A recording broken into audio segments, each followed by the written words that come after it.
fiery horse with the speed of light, a cloud of dust, and a hearty hi-yo Silver, the Lone Ranger.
With his faithful Indian companion Tonto, the daring and resourceful masked rider of the plains led the fight for law and order in the early western United States. Nowhere in the pages of history can one find a greater champion of justice. Return with us now to those thrilling days of yesteryear. From out of the past come the thundering hoofbeats of the great horse Silver. The Lone Ranger rides again. Come on, Silver. Let's go, big fella. Hi-yo, Silver. Hi!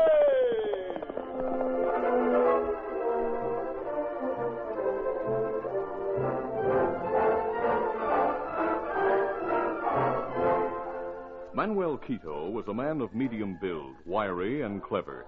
He was not the ordinary type of outlaw leader. Manuel could pass for a quiet-spoken gentleman of fine Spanish ancestry. Even when he reprimanded his men on occasion, he rarely lost his temper. Senores, it hurts me very much to find that you do not follow my orders. I have said distinctly many times, do not drink too much and carouse in the cafes. No, but man. Oh, we gotta let loose once in a while, Manuel. It is most dangerous, Senor Hank. The drink's loosen the tongue, and if you are put into jail for causing trouble, the law may ask questions and find out too much. Hereafter, you will be more careful, no? Yeah. We'll watch it, Manuel. Bueno, I knew you would see it my way, senores. For if anyone should get into trouble and be taken by the law, quien sabe, who can tell? He might not live to get out again.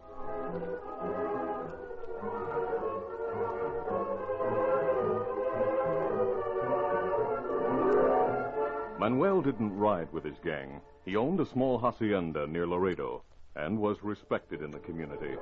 But it was he who planned the gang's activities and insisted the men wear black hoods whenever they went into action.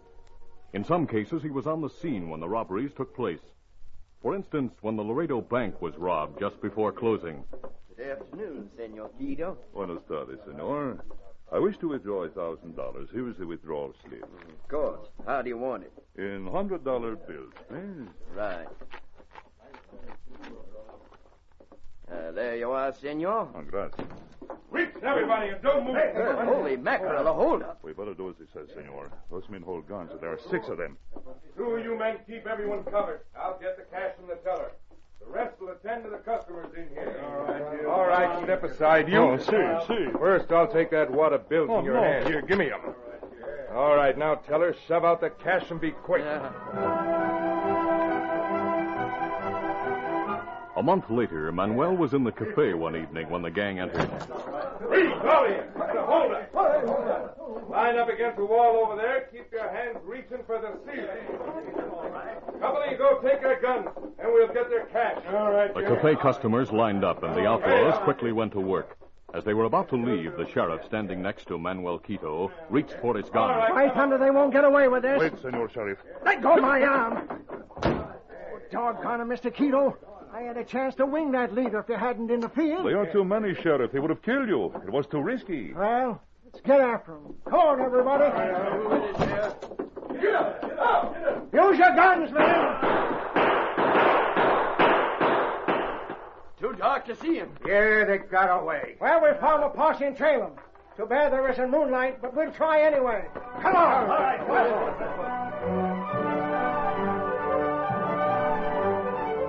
Manuel was one of the principal speakers at an indignation meeting held by the men of town a few nights after the cafe robbery. Senores, please, senores, be quiet so I may be heard. Many robberies have taken place in this community during the past few months. They are, no doubt, the work of the same gang, the outlaws who wear the black hoods. On some occasions, I have been one of the victims, but I do not blame the sheriff, as some of you do, for not finding the gang. The leader is most clever and knows how to cover the trail, no? We must not condemn the sheriff for something he cannot help, senores. He is doing his best. Thanks, Mr. Quito. I'm glad somebody stands by me, and like you said, that gang has a clever leader. My deputies and I have done our best to round up those crooks. So far, we haven't got a line on them. Maybe you ought to get help, Sheriff.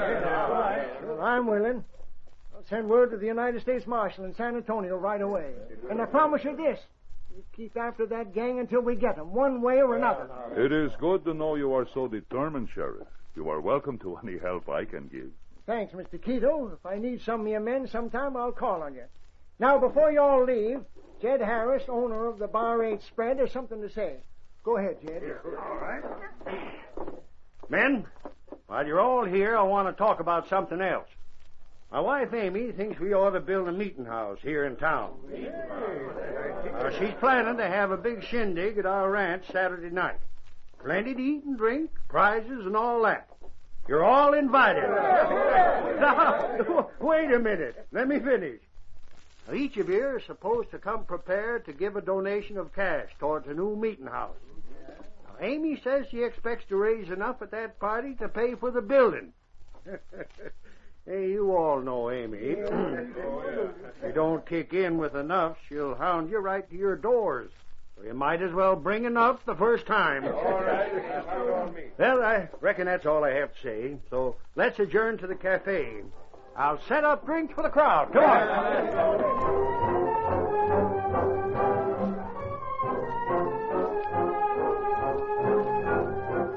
Later that night, Manuel Quito was in the bunkhouse at his place talking to his men. Men, Senor Harris plans a big celebration to raise cash for a meeting house. Everyone with money will be there to make donations. It is to take place Saturday night, and they will surely take in plenty. Are you going, boss? Why, of course, Hank.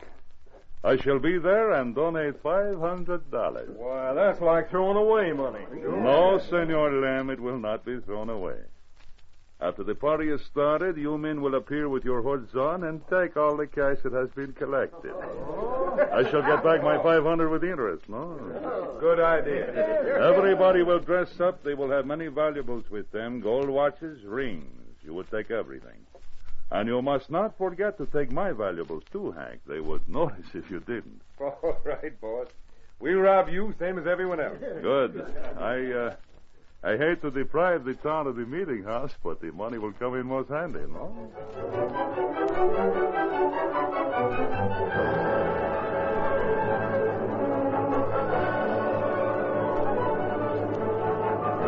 The following Saturday afternoon, the Lone Ranger and his Indian companion Tonto camped in the hills outside of Laredo. Tonto was preparing to go to town for supplies. Me get supplies. Come right back, Kimasabi. All right, Tonto. While you're there, take this note from the United States Marshal to the sheriff, so he'll know we've arrived here. Easy, Scout. Easy, fella. Get him up, Scout.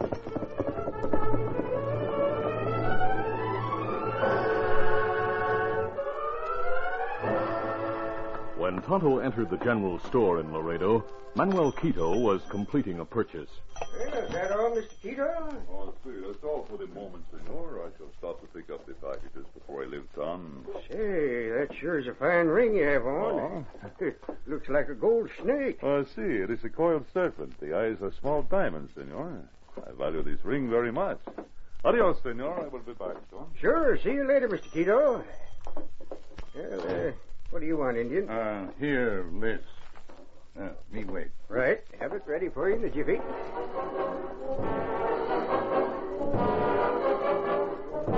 Tonto waited for the supplies, then reported to the sheriff. Later, he returned to camp and told the Lone Ranger the sheriff would meet with him in the morning. That night at the Bar H Ranch, the Harris party was in full swing.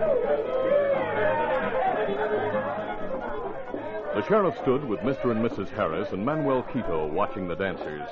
The sheriff was saying, Now that I gave my donation, Amy, I'm going to slip out and go back to town. Don't want to leave the town unprotected, you know. That is wise, Sheriff. We're sorry to have you leave, Sheriff. Everyone seems to be having such a nice time. Mighty nice shindig, ma'am. Mighty nice. Hope you took in plenty of cash for the new meeting house. Everyone was very generous, Sheriff. Why, we collected close to $8,000. Mr. Quito gave $500. Fine. I am sorry it is not more, senor. Oh, 500 is plenty to give, Mr. Quito. You were first to donate. And when the others saw how much you gave, they gave more than they intended. You're a credit to the community, Mr. Quito. We're lucky to have you living among us. Yep, that's right, Amy. Muchísimas gracias. Oh, by the way, Jen, that help I sent for has arrived. You mean the United States Marshal came from San Antonio? No, but he sent a certain masked man who's famous for running down outlaws. A masked man? Yeah, I don't savvy. This masked hombre, is he tall and rides a white stallion? Yeah, that's the way the marshal described him to me in a note he sent. You hear about it? Oh, see, I have heard of such an hombre. He is known as the Lone Ranger, no? That's the man. I'm to have a talk with him in the morning. Perhaps you will be willing to bring him out to my hacienda, Sheriff. I would like to meet him. There is much information I can give him. All right, I'll do that, Mr. Quito. I'll head for town now. Thanks for a nice time. Good night. Yeah, Good night, Sheriff. A short time later, Manuel managed to leave the ranch house unnoticed. He went to a wooded grove where his men were waiting. That you, boss? Yes. The money has all been collected. Close to $8,000. That'll be a nice pile of Castor grams. Yeah, well, the valuables will get plenty. Hey, we saw the sheriff riding away. Yes, he has gone back to town. I learned something very important from him tonight. Yeah? What? A certain masked hombre known as the Lone Ranger has come to help find the gang. Hey, I've heard of him. We'd better call this off and lay low. No, senores, you will go ahead with our plans. But if he gets a line on us? Tomorrow the sheriff is to bring him to my hacienda for me to meet. After that, I will know every move he makes. If the Lone Ranger does get a line on the gang, then, amigos, I shall make sure that he dies before the truth is made known. Do not worry, senores. The Lone Ranger will never expose or capture my gang.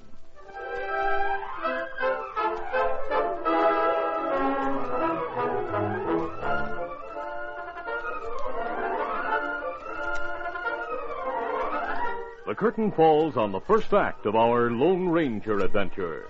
Before the next exciting scenes, please permit us to pause for just a few moments.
Now to continue. After talking to his men, Manuel re-entered the ranch house and mingled with the guests. The Bar H ranch hands, who were not on duty out on the range, were enjoying the party with the others. Suddenly, Hank and Lem, wearing hoods, entered. They fired warning shots into the ceiling. I have men at the windows holding guns on all of you. The first one who grabs for a gun will die. Line up. I'll keep you covered from here while my partner takes all the guns. Lem went down the line, taking the guns, which he threw into a pile in the center of the room. Then, while the others covered the crowd through the open windows, he and Hank took the collection box from the desk and methodically robbed the guests of their wallets and valuables. Jed, this is terrible. They've taken the collection cash, and now they're taking everybody's valuables. Yeah. Nothing we can do about it either. Oh. By Jiminy, they're not missing a thing. Searching every pocket. Looking at everybody's hands for rings. Make sure you don't miss anything. Don't worry, I got everything but the gold from their teeth. Good, let's get out of here. Pronto. Get your guns, everybody! Let's get after them! The outlaws escaped in the confusion, and the guests, angry and bitter, left for their homes. Manuel Quito was the last to leave. Senora Harris, I'm so sorry this has happened, but who was to know those hooded men would come here tonight? It was awful, Mr. Quito. To think such a thing could happen right in my house. Well, you are not to blame for that, Senora. Well, he's right, Amy. Nobody can blame us. Those doggone polecats sure did a thorough job. Mr. Quito lost plenty. His $500 and all his valuables to boot. No, it's true, but I'm not the only one. Perhaps the sheriff and the hombre who has come to help him will find the gang this time. Oh, I hope so. I shall leave now. Adios, amigo. Good night. Good night.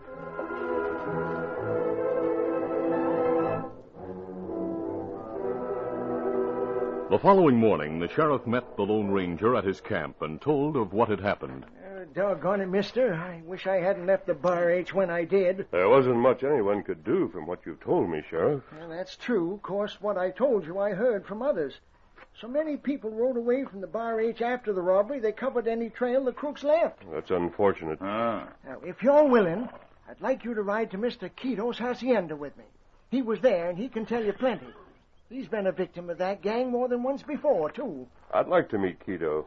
He may have noticed something that will give us a line on the crooks. All right, we'll go to his place right now. Good, easy. Steady, big fella. Easy, fella. Come on, through there.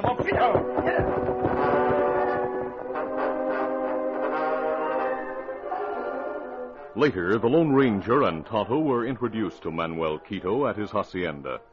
Tonto stayed in the background and let the Lone Ranger and the sheriff talk to the Spaniard. If there was anything unusual you noticed, Mr. Quito, during the holdup last night, we'd be glad to have you tell us. All I noticed, senor, was that there were hooded men at the windows with guns, and that the two hombres who came inside did a thorough job.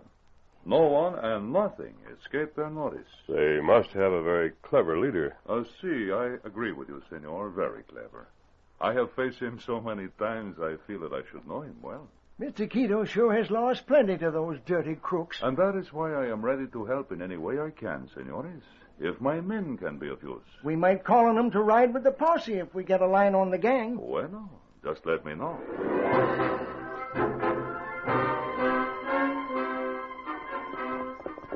As they rode from the hacienda, the Lone Ranger spoke. Sheriff, Tonto and I'll search for the hideout while you go back to town. You may learn something more from some of the victims, and we'll meet later to compare notes. All right. I hope Mr. Quito could tell you more than he did. Those crooks are mighty careful when they pull a robbery. Every bit of information helps, Sheriff. Well, I'll turn here and head for town. I suppose you and Tonto will ride the other way. Yes. Adios. See you later. So long. Come on, turn around, you. Get up there. Get up. Kimasabi, me see something at hacienda. Oh, what? A Spanish feller say him victim hold up.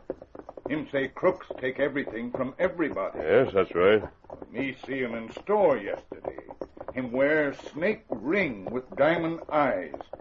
Him tell storekeeper it plenty valuable. I noticed the ring on his finger, Tonto.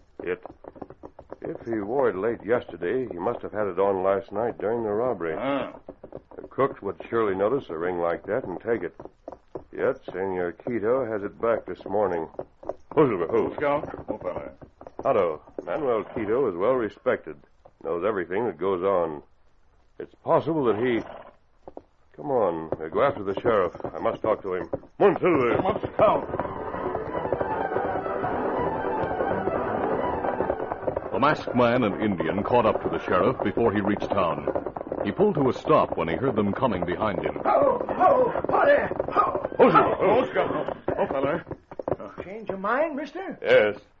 Sheriff, what do you know about Mr. Quito? Manuel Quito? He's a fine Spanish gentleman. Everybody looks up to him in these parts. Why? Just curious, that's all. Let's ride toward town while I discuss a plan. All right. Get up. Come on, Silver. Come up, Scout. What's on your mind, mister? I suggest you have one of your men drop word carelessly in the cafe tonight that you're sending him to guard a payroll being sent to the mining company at Colville, south of here. Then have a buckboard leave in the morning carrying a sealed money satchel. I don't savvy. The satchel will hold only worthless paper. Now, you followed a short distance with a posse. If the outlaws hear the shipment, they may try a holdup. Then you could pick up their trail to their hideout. Jiminy, it might work. You and Tonto riding with the posse, I suppose. No, we'll have other plans. But we'll be on hand if and when you need help. It's worth a try, mister. We'll do it. Good. Get Come on, Silver. Come on, Scout.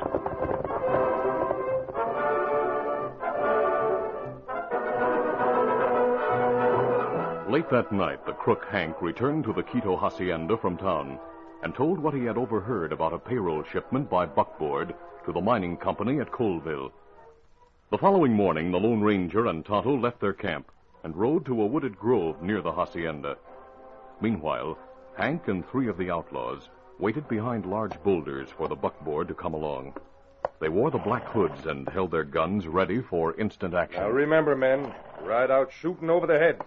If they start returning our fire, let them have it. Right. Sure. Here comes the buckboard now. We'll let it get a little closer. All right, men, let's go. Get up! Get up! Get up! Get up!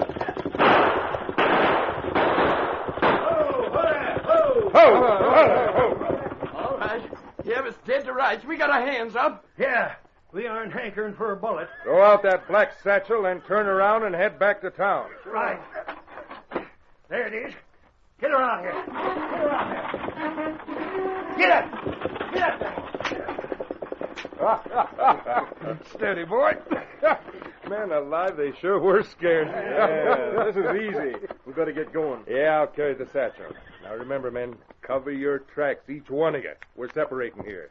See you all back at the hacienda later. Right. Steady, get up. Get up. Get up there. Come on.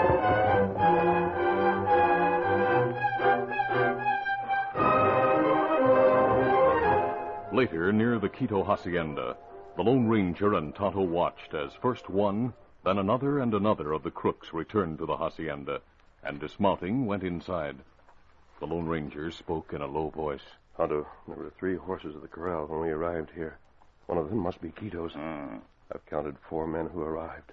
I figure 2 of the men stayed here with the Spaniard. He said there were 6 in the gang. That's right. Me think gang altogether now. If him real leader. We'll sneak to one of the windows through the high brush and try to find out what's going on inside. Come on. Cautiously, the 2 men approached the hacienda and crouched beneath one of the windows of the main living room. The window was partly open, and the sound of the voices within reached their ears. This was the easiest job we ever pulled, boss. Well, I know. I hope you'll follow orders about covering these trails. Come on, Tonto. There are only 4 men in there with Quito. So I noticed. We're sure now he's the gang leader. On the desk, black hoods and a money satchel. The one the sheriff sent on the buckboard. You say too much, mister. Please. We've got both you and the Indian covered. Better reach, Tonto. I'll take the masked man's gun.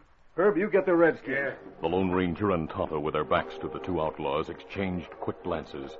Then, as the 2 crooks moved in close behind them and reached for their guns, the masked man and Indian went into action. Now, Tonto. Their hands dropped down, grasping the crook's wrists. At the same time, they both kicked back hard. My arm, let go. Drop the gun. Drop it.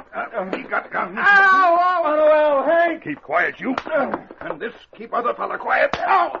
The others will be coming out, Tonto. They heard the commotion. Pick up those guns. Go ahead for the trees. We can't cross the clearing. The horses now. Me got guns now. All right, come on. A moment later, Hank and the others appeared at the corner of the hacienda with Manuel Quito. Those yells from outside. Something was wrong. Yeah, we'll soon find out. Hey, Lem, Sam, wake up. What's the matter? The masked man and the Indian are behind those two big cottonwoods over there. They know everything. Better not let them get away. Fire at them. Keep them from leaving. No, my arm! Get down. Keep out of sight, all of you.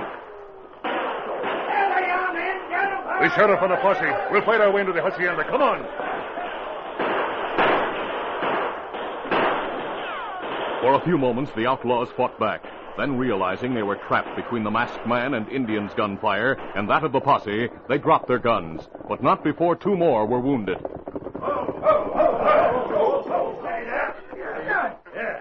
Well, Sheriff, there's the clever leader of the outlaw gang, Manuel Quito.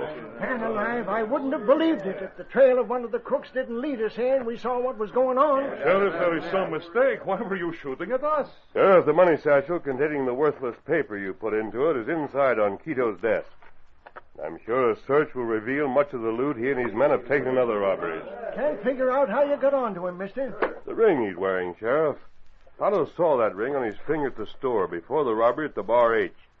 Now, the gang took all valuables from everyone at the party, including Quito. Then Quito had his ring back when we came here yesterday. By thunder, it's mighty smart figuring. Tie up those crooks and let's get them back to town, man. Sheriff, I can explain about this ring. Shut up. You can't explain about the black money satchel. And I know we'll get more evidence when we search your place. That masked man, it is because of him this has come about. I should have followed him and put a bullet in him yesterday. Mister, are you going to stand by and let this so-called Spanish gentleman say things? Hey, where'd he go? Why, he and the Indian headed for that grove yonder, Sheriff. Reckon he figured we could handle things. Yeah, we can, all right, after he and the Indian lead us right to the gang's hideout and point out the leader to us. Let me tell you, Manuel Quito, you made a big mistake today. Nobody can take a chance of committing a crime when the Lone Ranger's around. No, sir.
This is a feature of the Lone Ranger Incorporated, created by George W. Trendle, produced by Trendle Campbell Muir Incorporated, directed by Charles D. Livingston, and edited by Fran Stryker.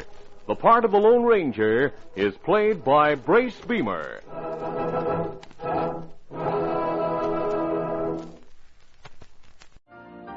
You've been listening to the OTR Gold Network.